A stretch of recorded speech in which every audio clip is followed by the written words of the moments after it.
When the dragon is breathing fire, it's because they're protecting treasure. When we get into a conflict or a fight with somebody and we start to see the emotions, no matter what those look like, when you see that fire, just know there's treasure there. And unfortunately, what we tend to do is we tend to want to rebut or defend or protect, and we choose facts to build this brick wall in between us. Fights are never about facts. Facts don't solve fights. Welcome to the show. I'm Jay Scherr, host of Business Minds Coffee Chat, where you get a captivating look inside the minds of game changers, risk takers, and visionaries who turn ideas into breakthroughs that shake up the world. Our mission is to give you fresh ways to think that spark growth in your business and life so you can make a mark that lasts. I'm here because I totally sucked at conflict and had to figure it out. So let's start there and just say I sucked at this stuff, and I'm here to share what I had to learn the hard way. Outstanding. Well, thank you for that and for being honest about it. And my hand is raised as well because I have sucked way too many times, and I am still a work in progress. Even when I think when I think I have it figured out, then I realize, oh, you have got way more to learn. So with that said, today, and you and I talked about this a little bit before we started recording, this, for me, this is really about a conversation to follow our curiosity, to learn from one another, and to share those experiences, right? So with all of that said, I would love it if you would maybe take us back in time a little bit and share, let me back up for just 1 second. I believe that there are experiences that happen in life, deeply personal experiences that really make the work that we do not just meaningful, but necessary. So could you share a memorable or profound experience from your own life that has informed the work that you do? Yeah, absolutely. So I grew up in a family that didn't do conflict, like at all. And so I grew up with no conflict skills whatsoever.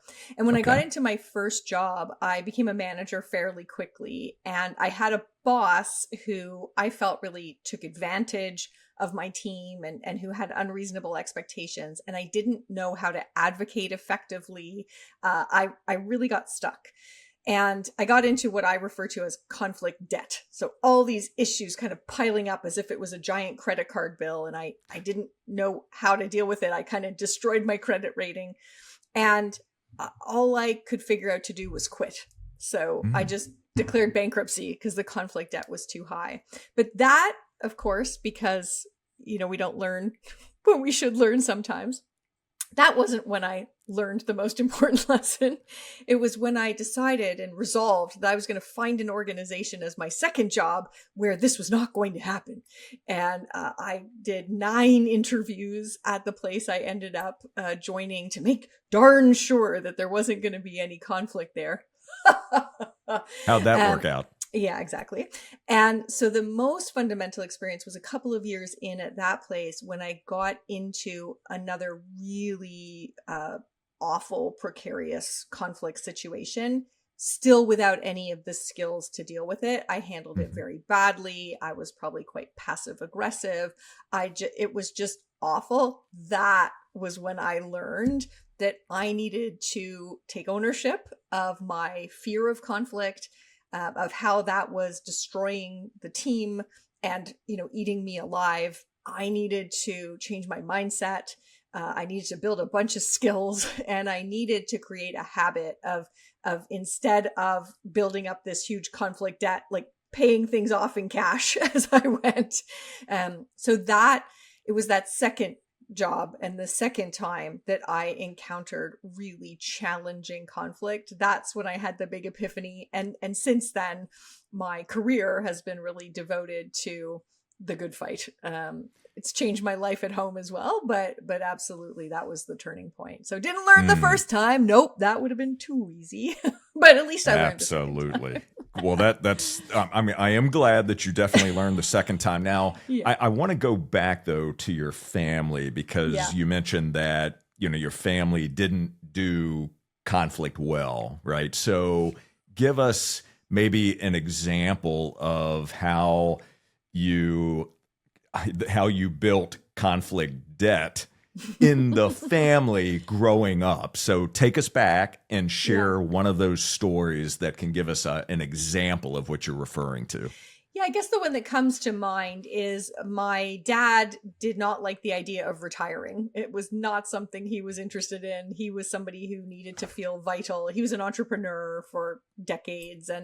And so instead of actually communicating this to the rest of us, he kind of stewed in it and for a couple of years was just really not himself and trying to figure out, they didn't have a pension because they'd been self-employed, and where were they going to live, and who was going to take care of my mom if he wasn't around. And there were all these things that were hard conversations that we just needed to have. But instead, he just had internalized them all, getting kind of grumpier and grumpier, but never giving us a forum or an opportunity to actually talk about what needed to be talked about. And I think in his mind, he was sparing us from his worries and that sort of thing. But of course, what you understand is it's like Shrek says, better out than in, right? Yeah. Always better to actually talk about these things, get to the other side of them. So, it was just my family was an incredibly happy family. And, we liked each other very much. My parents were very happily married for 59 and a half years. It was all the good. But of course, what was interesting is that, there are just naturally challenging, hard, difficult conversations you need to have. And yeah, we weren't so good at that. So it's really interesting the way that you frame that. And thank you for sharing that bit of the story, because I think that really helps and it's relatable, right? I'm sure that many who are listening and watching right now can understand that feeling. I know I can, because I grew up in a household that instead of working through conflict and really talking about the issues to get to the root of them so we could then work on solutions, it was really more about, yelling and hoping that was going to solve the problem, or not even talking about the problem. And what ends up happening, or at least in my case, I shut down when I was running into conflict, because to your point, I didn't have. I'm a big the fan of the tools. silent treatment. Yeah, the silent treatment was my mode. Yes, and I thought that, well, gosh, if I stay silent on that, somehow magically the conflict is going to go away. But as you talk about in The Good Fight, and as we'll talk about here, that conflict debt just continues to add up, and it becomes very painful when not addressed. So Sadly. let me ask you. Yeah, so let me ask you this: if you had the ability to share one of the tools or strategies that you've learned, if you were able to share that with your father at that particular time, what specifically would you share with him, and how would you recommend that he apply that tool in a specific example that you gave? Yeah. So one of the great skills I think we can learn. So let me give you a metaphor, which will help understand this. So I always say, when the dragon is breathing fire, it's because they're protecting treasure. Oh, that's good. Yeah. So I think when we get into a conflict or a fight with somebody and we start to see the emotions, no matter what those look like, that they can look like tears, they can look like yelling or anger or frustration or impatience. When you see that fire, just know there's treasure there. And unfortunately, what we tend to do is we tend to want to rebut or defend or protect, and we choose facts to build this brick wall in between us. And that is a huge problem. It is really not, it is not a good thing. And the dragon doesn't go away. The dragon is still back there, right behind the wall. So I think what I would say is that fights are never about facts. Facts don't solve fights. Mm-hmm. What it's about, and the other thing is, the fight is not about the fire either. I think we often make the mistake of paying attention to the emotion.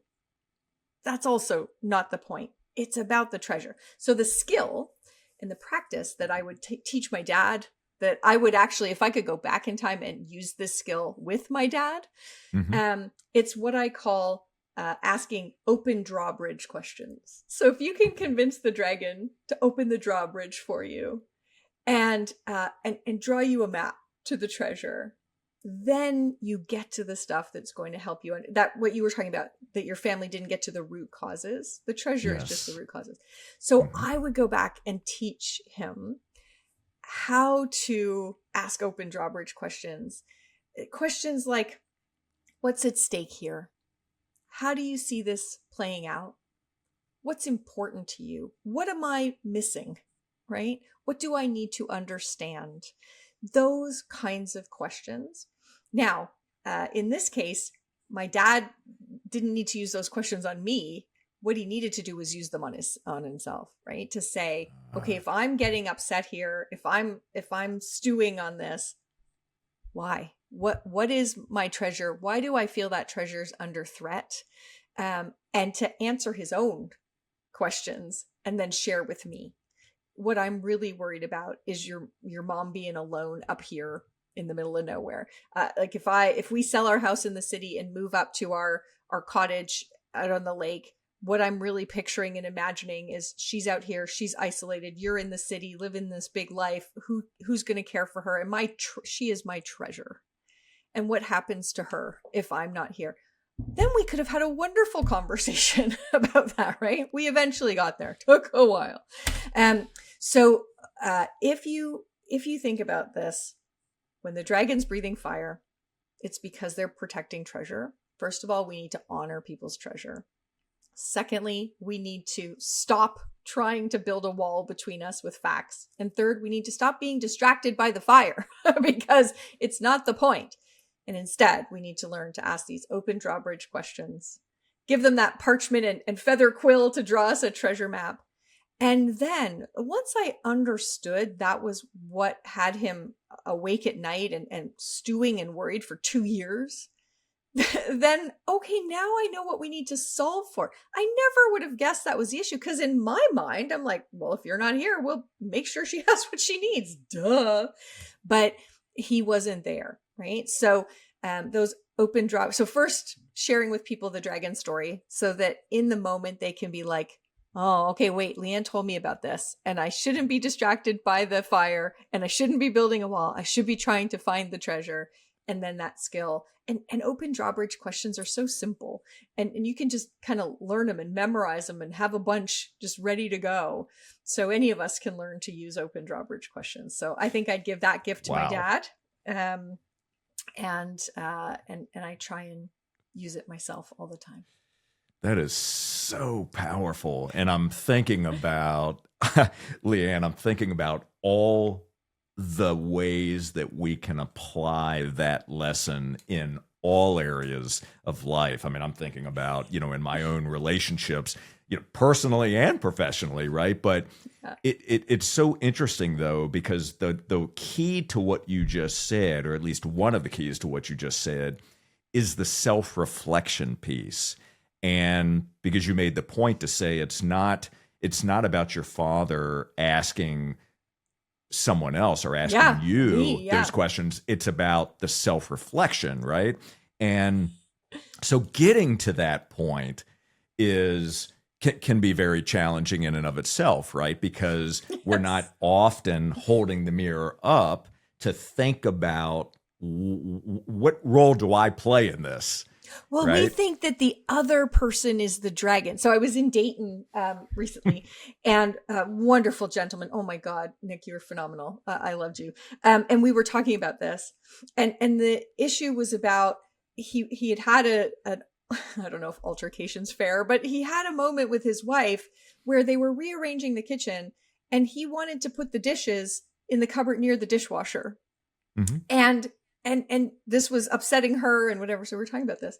And he was talking about her as the dragon, you know, she was getting upset. She was breathing fire. And the other big important thing is to be like, it wouldn't have been a fight if you weren't also a dragon and you didn't also have treasure. So, okay, Nick, what was your treasure? And he's like, well, it's just practical. It's just efficient to put the dishes near the dishwasher like that. Like, okay, well, that's your treasure. What was hers? He's like, I have no clue. Like, exactly. And until you know that, then you can't have a conversation. So I think that's the other thing is it's very easy for us to recognize the fire coming out of the other dragon. Like, oh, they're being a dragon, like, right? But I promise you, you wouldn't be in a fight about it unless you too were protecting some kind of treasure. So yeah, that self-awareness, super important. Wow. That is really good. So let me ask you something. For someone who maybe doesn't have that level of self-awareness, and I also think that sometimes we think we have more self-awareness than we really do. Do you know the data on that? Dr. Tasha Eurich says in her Tell research, me. 95% of people think they're self-aware, and the data suggests 10 to 15% actually are. Oh my gosh. I know. Ouch. That's scary. So you're correct. Yeah. Okay. So now you've got me questioning myself. I wonder where I fall. I just take it as a given that I'm not Okay. self-aware. I'm like, that's just a given for me. Yeah. No, that's really interesting. So, okay. So let's just touch on this for a moment. So for someone who maybe lacks any self-awareness or just kind of could use some help there, what's a good and let's apply this to, you know, both within teams and also just in our everyday life. What's a good starting point? What's a good way to have that conversation, to expose it and to learn some tools or some strategies to become more self-aware? Yeah. So I would say the first thing is the first most important conversation is the one with yourself. So I would say find a situation where you have reacted emotionally. And remember, reacting emotionally can be, I got angry, I got frustrated, I got impatient, I got upset, I felt that I'm not worthy. So it can look like the emotion wheel has a lot of different emotions on it. So once you've had that, just take a moment to reflect. What was that about? And that's the best open drawbridge question you can ask yourself. What was that about? The Brené Brown question. Okay, what story am I telling myself that caused me to start to breathe fire? So here's something interesting. So I told you I'm an organizational psychologist, but my husband and business partner is a neuropsychologist, and I've learned so much from him. And you know what I've learned is that emotions and feelings are two different things. And again, nobody tells us this. Not enough people tell us this. And the English language is terrible for this because we describe our emotions as what we feel. So even the language doesn't help. Emotions are physiological reactions to the information we're taking in, both from our environment and from inside our bodies. They're non-negotiable. They're pre-conscious. They just happen.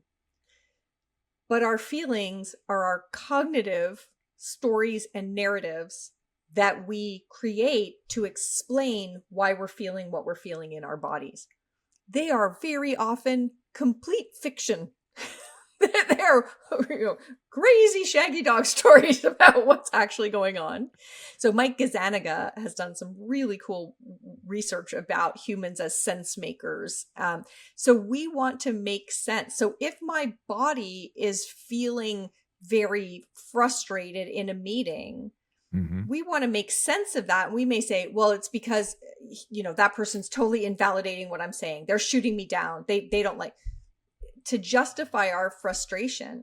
What might actually be triggering us is we feel like we've gone a little bit out on the ledge and we're not sure we really actually have the evidence to back up what we're saying. So if we understand that we can have an emotional experience, we can't control that, but we have so much control over what we turn that into in terms of the intellectual experience of what we feel. then we have so much more power. So if you want to become more self-aware, you want to get better at picking up that you're having an emotional experience. So tune into your body. The first thing you should ask when you have an experience like that, the very first thing is not what or why. And I think that's where a lot of us go, but where? Where am I where in my body? Where am I experiencing that? Is it my stomach flip-flopping? Is it my heart racing? Is it my palms sweating? The great thing about doing that is that you will be able to observe that part of your body, and it will be clear that you can see it. Therefore, it is not you. It creates distance. You're like, oh, my stomach is lurching. Okay. Just sit in where for a moment. You will realize you have perspective on that, which means you are not it, right? You can see. Then you can ask what is that about, right? What is that emotion? What's going on? Then you can get to why. Why am I feeling that way? What story am I telling myself? What's at stake here? What am I imagining? All those open drawbridge questions. Then you have a chance to say, is that true? And even if the story is true, is it useful? Is it serving me? Is it how I want to feel? Is it doing me any good? And then the last step is, what's one thing I could do to change the trajectory of the next part of the story, right? So when we realize that, I just started breathing fire, and we stop and go, okay, where was that fire? Where is that going on in my body? So I begin to understand that it is just something physiological happening. It is different from the sense making we put on top of it. We can change the story. And if we can change the story, we can choose an action. We can choose the next step, choose your own adventure in a way that gives us a positive way forward. So learning to do that, you can do that in a meeting. Like nobody has to know that you can do it sitting in the passenger seat of a car when you have somebody. You can do it at the dinner table where you're like, oh, wow, I'm totally triggered. What's going on here? So that learning that discipline, absolutely liberating when you realize, I can't control my emotions and I should give myself grace because I can't control those. But wow, do I get to be the author of the story? Amazing. Oh, that truly is a game changer, my friends. For all of you that are watching and listening right now, I tell you, go back, rewind, and listen to this segment again, because what Liane just shared with you is incredibly powerful. And the irony of you sharing this is this morning, I had finished at a business meeting with a group, and I stopped somewhere and I was having a conversation with someone, and we were talking about, this person was describing something to me and used language that I knew had a negative connotation to it, and I could see the subtle shift in their body language, and it made them feel a certain way based on what they said. And I just suggested, of course, I always try to meet people where they are, but I just suggested the power of language and the words that we use, right? So Very much so. Yes. So I gave an alternate word that could be used that would really shift and change the way that this person would feel when describing that thing that they were describing. But often it's just can be a very small shift that can make such a dramatic change and impact. And what you just described, these are things that I think about. So when I had mentioned that, I think that I'm self-aware, but I may not be as self-aware as I give myself credit for. You're probably in the top quartile for sure. So, well, the one I will say, yeah, go. No, please finish your thought. I was just gonna say the one that I find really interesting, like in exactly what you're saying, is I have to versus I choose to.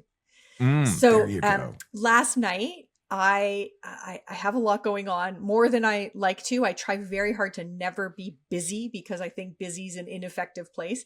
But last night I had a lot more going on, and after dinner and after a little bit of time with my husband, I needed to work again at night. And I'm not a strong work at night person. And I found myself, like it's easy to get the question my husband asked, like, well, do you have to work tonight? And I was just like, you know what? I choose to work tonight. And it just changes everything. And like, I'm choosing because this is important work and I think it's worthy of me doing it tonight. I choose to work because I know I'll feel a lot better tomorrow morning when I've not only done some of this, but given my brain overnight to consolidate it.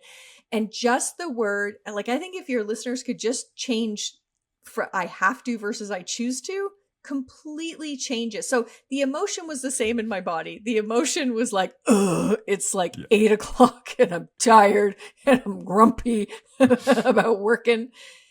But I have choice in the feeling.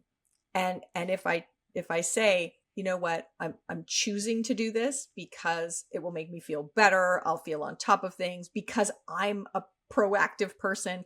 All of a sudden the feelings cycle is a virtuous cycle instead of a vicious cycle. So that's just one example of tiny one word, either way. I have to, or I choose to.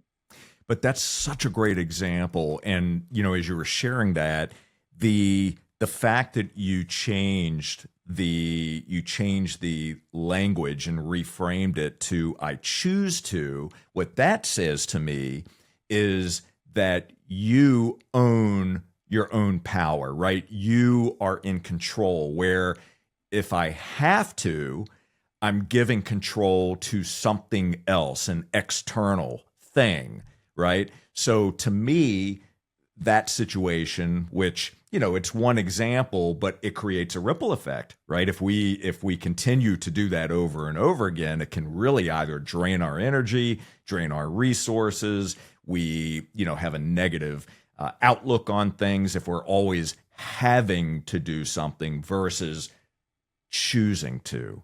The choice gives us power and gives us a sense of control. And I think that in and of itself is where we really can start to change the way that we think about the work that we do, the relationships that we have, how we show up in the workplace and in our own personal lives. It is that everywhere. Sense of control everywhere. Yeah, everywhere. So you have really given us something, to me and all of us that are watching and listening, some things to really think about, and I appreciate that. So let's talk about. I want to. It's funny when you mentioned that you don't like to be busy or to feel busy, right? Yeah, I get that. When I hear that, my question is, are you being productive, or are you just doing busy work, right? Just doing tasks because they're things that you kind of feel like you have to do, right? So it's interesting, but the productive versus unproductive applies to conflict. Talk about that, because it sure does. Not all conflict is the same. So talk about that for a moment, if you will. So let's do two things. Let's first talk about the difference. So when I tell people you need more conflict, they normally look at me like I have a third head. Like, no, we got way too much conflict in this world. And what I say to them is, no, we have too much grievance. So grievance is a very static thing that we sit in. And of course, the interesting thing about grievance is it's a self-inflicted wound, because the only person who actually gets the toxicity of grievance is you, right? That's me as the silent treatment person. Great. You're just sitting in your grievance, poisoning yourself. Excellent. So we have a lot of grievance. I define conflict as as a verb. Like, grievance is kind of a noun, a place. I have a client. I love this line. He says, it's okay to visit Pity City, just don't buy real estate. Oh, I like that. That's what I find about grievance. A lot of us have bought real estate in Pity City. Conflict is something with momentum. It is a process, it's a struggle, it's a movement, and it's our only hope of getting to the other side. So that's the first differentiation. So I think a lot of what people think of as conflict, I'm like, that's not conflict. That's just grievance and resentment. And that. Okay. So now let's take conflict, which is something active, and let's differentiate between the productive and the unproductive. So productive. So here's the thing that I worry about. People often decide whether conflict is good or bad based on, is it uncomfortable? And that's a terrible litmus test. All conflict is uncomfortable. So we need to stop using discomfort as the measure of whether this is healthy or good or not.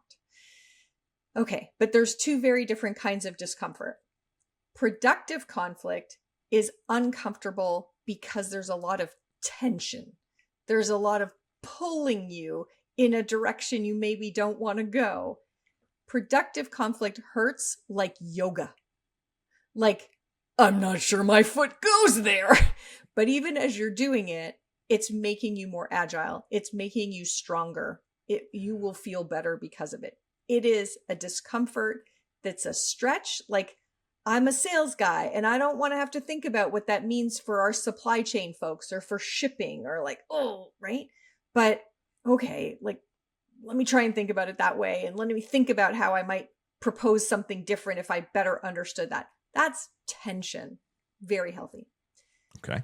Unproductive conflict is also uncomfortable, but it's uncomfortable like a blister, like just chafing, weary, right? There's nothing worse than a blister, right? It just slows you right down. It just makes you want to go home. Like I'm like I've had like career limiting blisters. I'm like, I can't work more today. Like I'm so distracted by how much this blister is hurting me. That's unproductive conflict. You're not listening to me. You don't value my perspective. You're retrenching and getting further away from me as we go. That's the kind of conflict that wears us down, makes us want to go home. And that's something we need much less of in our lives. So here's the problem. As humans, we've evolved to be at the top of the food chain because we keep things very harmonious with our in-group, and we're very quick to defend and protect against our out-group. So we are, doing exactly the opposite of what we need in organizations. So in an organization, we need to have really great tension within our teams. And we're kind of biologically wired to be harmonious within our teams and kind of keep it all happy and right. When what we really need in our team is to be like, no, let's think about this from different angles and let's have real diversity of thought. And we're wired to have a lot of friction and be defensive with people outside our team, which is what kills cross-functional collaboration, kills a lot of things in our organizations, creates silos, all this. And so this way we're wired to kind of have very little tension within our team and lots of friction outside our team is the exact opposite of what we need for healthy businesses. So that's one of it, like 15,000 years of evolution have made us that way. So we should give ourselves a little grace if we're not good at this. But we have to push to say it's this productive tension within our teams that it's going to allow us to make optimal decisions, taking into account incompatible and opposing needs, wishes, and demands that are here. But if we don't bring down the friction with people who think differently than we do, we're never going to create the kind of organization we need to really be successful and be happy. There is good and bad conflict. It is not helpful to ask whether, this is uncomfortable, so it must be bad. I should stop doing it. Nope. It's not about discomfort. Is it yoga discomfort or blister discomfort? That's the key question. One of the things that I really appreciate about you and your work, and I just in doing my own due diligence and research leading up to today's conversation and consuming a lot of your content and watching you in action, I love your anecdote. I love your way of providing visuals that make it super connective, make it sticky for us. Like this example right here, right? I want more yoga in my life and in my business, and I want less blisters, right? So for sure. And we've all had the guy on our team who's like the rock in our shoe. Oh gosh, yes, absolutely. I've been that rock in the shoe, and I hope I'm not. I hope I'm not that person too often today. But okay, so with all of that said, and with that description, so let's say you're working with an organization, and you go into this organization as an advisor, and you're observing, and you see that there are more blisters, right? It's they're just not. The teams are not. They're creating too much friction, right? Yeah. Not working with tension. So what is typically whether it's a first step or what's a process that you would go through with them, and what's something that our listeners who may be experiencing something similar, what can they start to do? Yeah, so it may be counterintuitive, but I don't start with the friction, because when we start with the friction, people become very defensive. So I just let that ride, put a Band-Aid on it for the moment, and I go after the tension. So I do an exercise with every team that I work with where we talk about the productive conflict that's supposed to be there. And we have every role on the team answer 3 questions. So what is the unique value you bring to this team? What's the experience, the expertise? What are you paying attention to that other people aren't paying attention to? Essentially, kind of, what's your superpower on this team? Okay. Then you'll realize that, people bring very different things to the team. Their roles cause them to bring different things. Second question, who that's not in the room is counting on you to advocate for them? And all of a sudden you start to realize, like, you're thinking about somebody totally different than I'm thinking about. No wonder you're saying things that are in tension with what I'm saying. And then the third question, therefore, what tension are you obliged to put on our deliberations because of your role? And essentially what you're trying to get to is everybody on the team having real clarity about what and whom they're fighting for. And when each individual knows what and whom they're walking in the room to fight for, and they know the same answer for everyone else around the table, first of all, we normalize conflict. We normalize tension. We're like, if we're doing it right, we're going to really disagree with each other on a whole bunch of things. That's amazing because it helps me to encourage more productive tension. It's also great because some of what people had been interpreting as friction, they realize, that's kind of just your job. Like that's the point. You're supposed to be saying that. And so we alleviate some of the friction, even just, or what's been labeled as friction, just in understanding that that's supposed to be there. It's healthy. When we do this exercise, people come away with so much more empathy. So I'll give you an example. So I was working with a food production company. They produce beef and pork. And we were asking these questions. So I asked the question of the head of sales, okay, what's your unique value? And he's like, well, I'm the one who knows all the grocery chains better than anybody. I know their strategies. I know their brands. I know what they're looking for to differentiate from one another. So like a Trader Joe's would want something very different than would Piggly Wiggly. So he's like, that's my job, is to really differentiate our product so that it works for each of them. So one of them might want the, hormone-free, raised without antibiotics meats. The other one wants like marinated, ready to go, high-end, fancy, like with cool sauces and stuff. So so my unique value is about differentiation, is about matching the customer needs. My stakeholder is the grocery chain. And the tension I'm obliged to put on conversations is it differentiated? Is it with their strategy? Is it sort of customer centric? And as he's answering these questions, this is fantastic because the head of operations is melting in the corner. I'm like, what? And he goes, first of all, And he, I don't know if I'm allowed to swear on this podcast, but he did. Sure. He's like, wow, I thought you were just an asshole. Oh my gosh. And he goes, but it's becoming so clear now. I'm like, okay, you answer the questions for you. He goes, well, I run operations. And like my whole unique value is to run this place more efficiently, right? To have it be more scalable, and like my stakeholders are about the shareholder and the shippers and making things like be easier to transport and cost less to produce. And so when you're talking about differentiation, like you're causing me psychic pain because I'm trying to make it more scalable and more consistent, more efficient. And it was a wonderful conversation because what we want in a great organization is each of those people pulling those ropes really hard, pulling to really differentiate as much as we can, and doing that in dynamic tension with, okay, but like what makes sense and how do we make that more efficient and scalable and cost effective?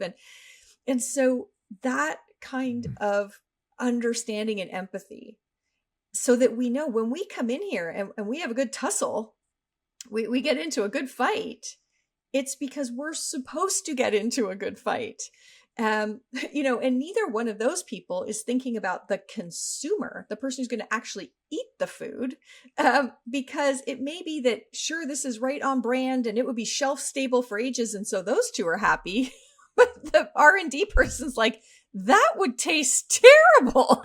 So there's more tension on it. So when we do that exercise and we build the empathy and we build the expectation that we come into this room. So my rule is no conflict, no meeting.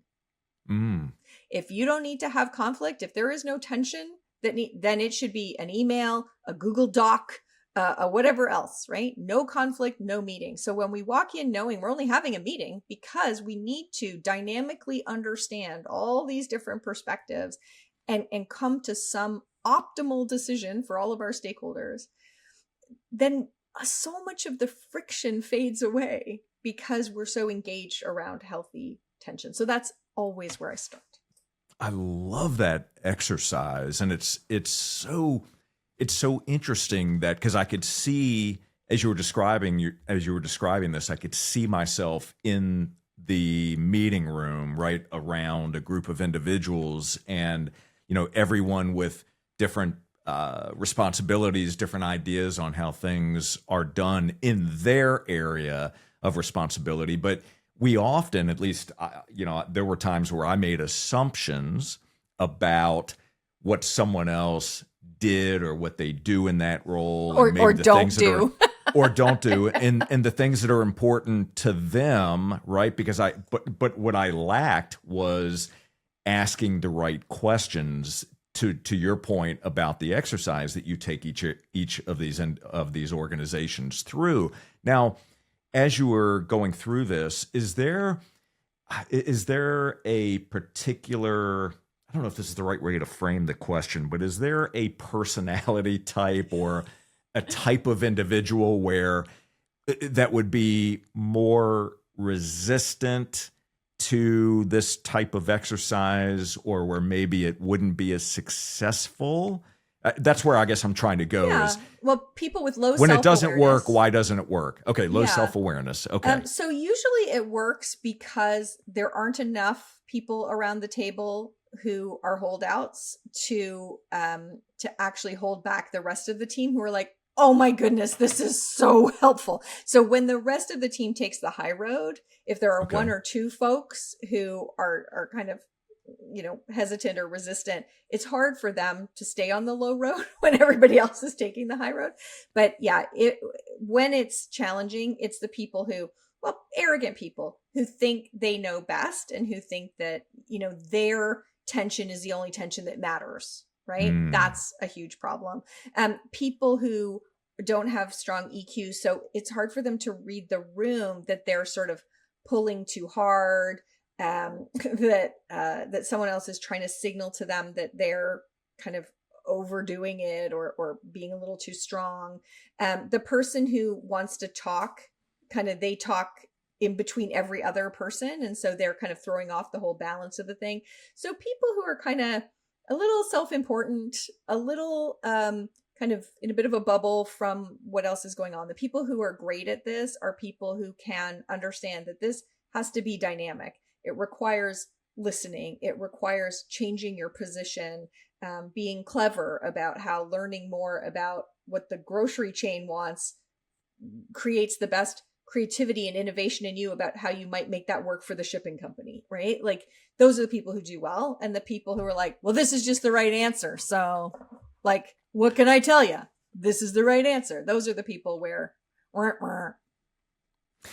right, my friends, do you know anyone like that that Liane just described? Because I know I do. And so I understand that it can be a challenge, right? And please, for all of you that are watching and listening right now, know that this is a process, right? Change like this does not happen overnight, but that is no reason not to start to take the appropriate steps and to use tools, which of course we're going to link to the book, The Good Fight, which is going to provide you tons of tools, great examples, and some things that you can start to apply in your own businesses, which you also, Liane, I love the end of the book as well, right? Because you take this into our personal lives, which is just brilliant. So another thing that I'd like to address, because this is something that it just comes up all the time and things that I'm asked about as well. And it's around proper feedback, learning how to give proper feedback, what good feedback is and what bad feedback is. Can you just very briefly help us understand or maybe provide some insights on what good feedback looks like? Yeah. Okay. So if we go back to this idea that humans have evolved for millennia to want to belong and fit in and feel safe in our in-group, so anything that threatens our belonging creates what's called social pain. And if you give anyone a signal that what they've said wasn't valuable, wasn't smart, wasn't the right answer, their brain lights up in the exact same way as if you'd hit their hand with a hammer.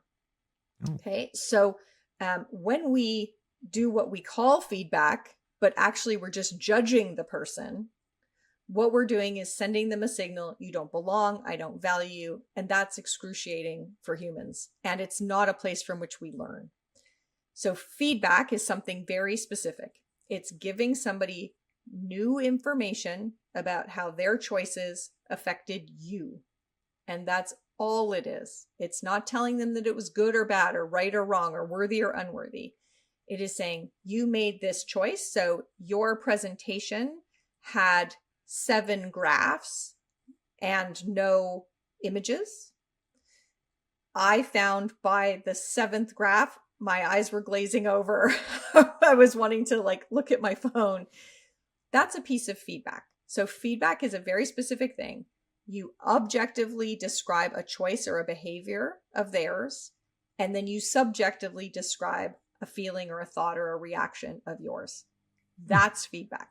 It is only appropriate in a situation where offering them your truth gives them the chance to make a more informed decision. Now, we've already talked about how people have very low self-awareness. So you're giving them a gift because they probably didn't know how that choice affected you. So that's where feedback is suitable. I'm going to give you some information and let you make an informed choice next time. But that does not mean you have to do what I suggested. And we way overuse feedback in situations where we should be instead using instruction. If it's non-negotiable, if you need somebody to do something, don't give them feedback. Just say, next time, please include some images in addition to graphs. So we first of all, we don't give feedback. We tend to just pass judgment, which causes social pain, which causes people to become defensive and shut down and not learn.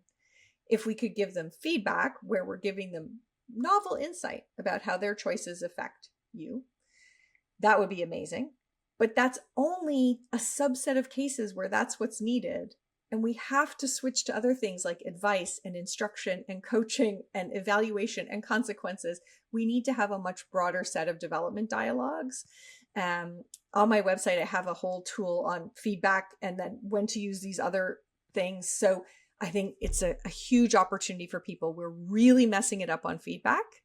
And we're putting people into a situation where they feel excluded or they feel not worthy or that they don't belong. That's not where they're going to learn.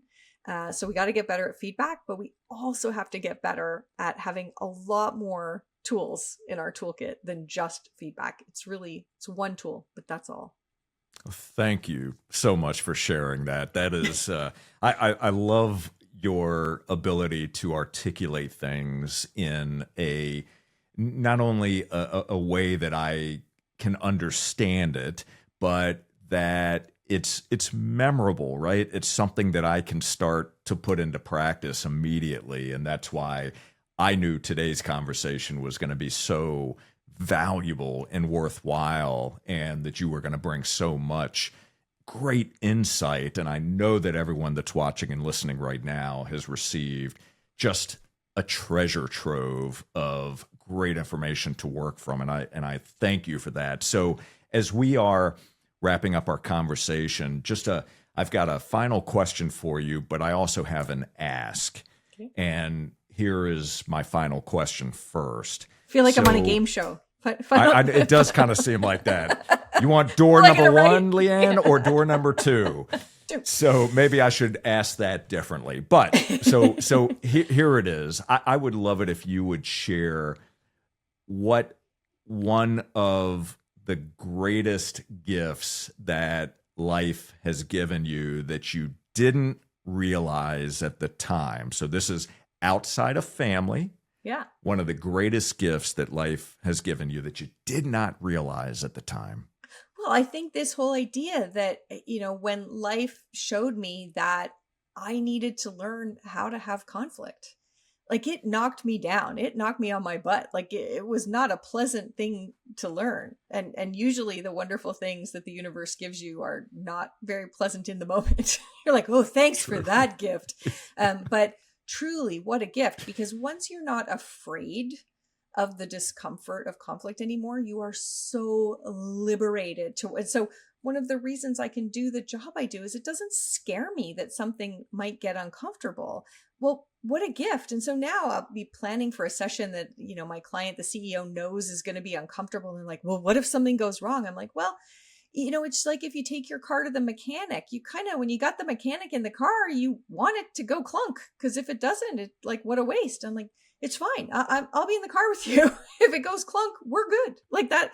And my comfort in being uncomfortable has like liberated my whole career, my whole life. So, I had to learn the hard way. It was a few rough years, I got to say, but what a gift. Beautifully said. So here is my ask.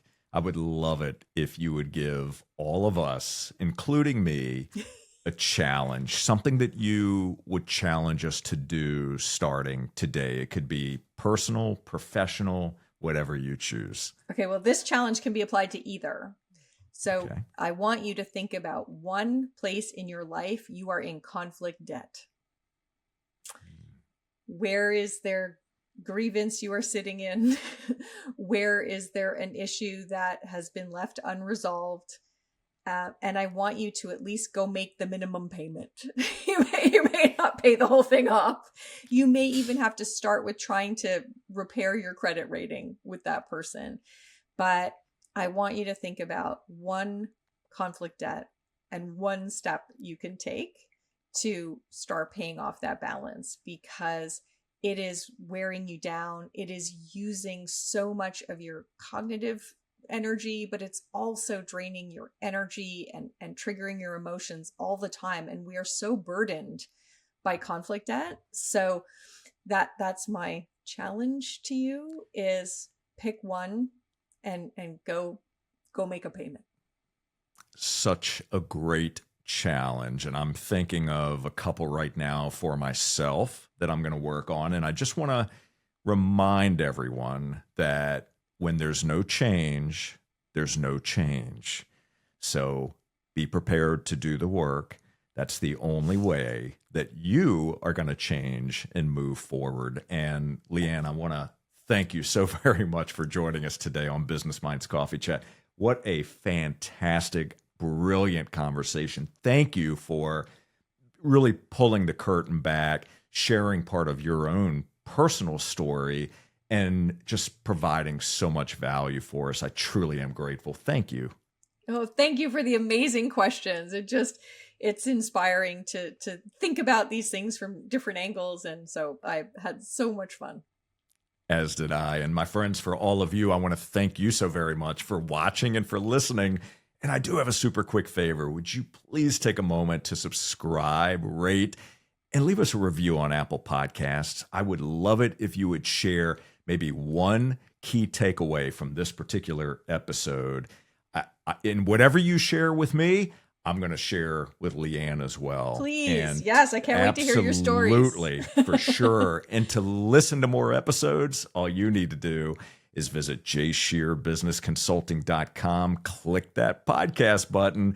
And until next time, keep learning and growing. Make sure that you run out and pick up a copy of The Good Fight. You are going to love this book. There is so much great information in here. And we will see you on the next Business Minds Coffee Chat. Take care, everybody.